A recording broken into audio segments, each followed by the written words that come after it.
Hello and welcome back to another Divinium demo. This is not a hilt that I machined, it is a beautiful hilt and I can't remember who actually made it. I will update the description or add it in the video later.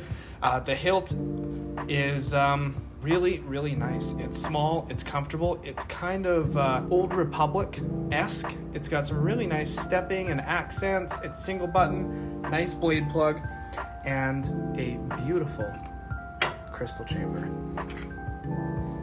Now this crystal chamber shows off a lot of intricacy and detail.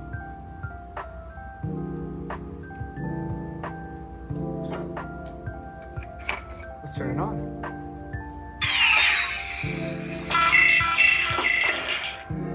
We've got a couple fonts on here. The client sent them over and I just put them on.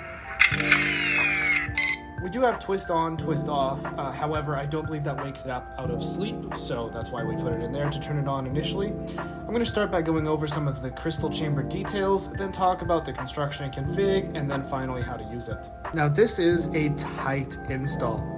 The diameter of the chassis is about 28 millimeters, which is similar in size to the Crimson class builds I've done in the past. If you go back on my YouTube, you'll find a YouTube video from about 2 years ago showcasing a crystal chamber in a dragon. This is about the same diameter, and this one's even smaller, but I've packed in so much more detail as I've developed my skills over the years and spent quite a lot of time and effort refining the installation and assembly mechanism and system for this setup. On the back here, we have some details that I haven't ever put in a custom before. These are pipes pieces from MB Saber's Metal Master chassis, and they are beautiful. We have them wrapped around these copper pipes here, with a brass rod in the back, and if we look in close there, we can see details on the inside there that attach into the pipes details that sort of wrap around the crystal. It's hard to catch on video here, but you can really see there's a lot going on here. We have these different sensors and diodes, some stacked rods here where we've got, I think, 0.5 or 0.4 millimeter tips there. Tons and tons of work went into these details. And the bottom, although a little more plain because we have a lot of tech packed in here, we have these accent details here. And these are machined on a 1940s Bergeon Swiss watchmaker's lathe, turned by hand with a graver.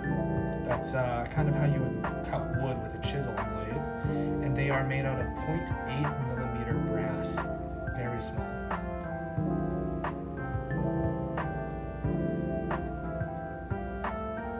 Just a ton of detail, and of course, very tight wiring up here. That's the connector in a metal holder. No visible plastic on here. This piece is the chassis removal tool. In fact, it says so in Orabesh on here. And it's basically used to take off the bottom sleeve to access the battery. We're going to press it up against the speaker, and it's designed so it won't damage it. And then all we do is grab the sleeve, careful not to touch any of these rods because they are just tacked on with a bit of CA glue, and we press up. And that's it. Super easy, super safe. In here you can see just how tight the wiring is. In fact, it's so tight that unfortunately we don't have USB access. There just wasn't room for it with the size of this crystal chamber. We have an 18350 battery. Positive is on the top, negative is towards the pommel. Not a lot to look at here, which is why we have this nice chassis sleeve.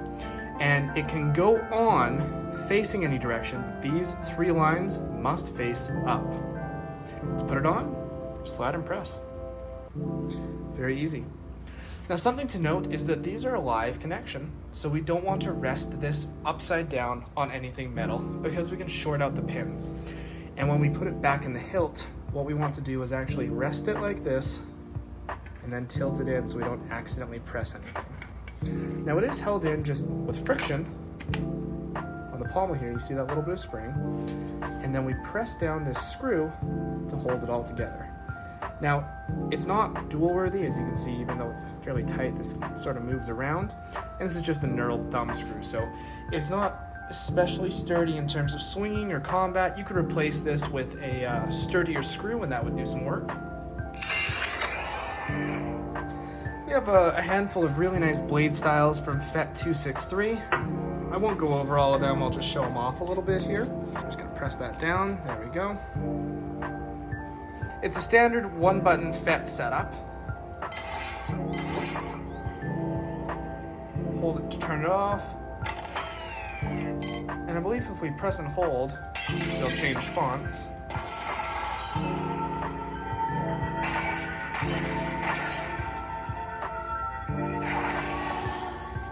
We have a couple tracks on here as well. Overall, very cool. And again, twist on, twist off.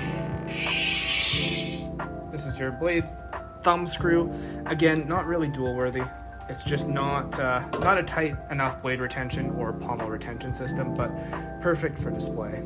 This was a pleasure to build, an honor to work on, and I think it really showcases the intricacies that I've been working to put in my high-end custom crystal chambers. Let me know what you think in the comments. Thanks for watching, and may the Force be with you.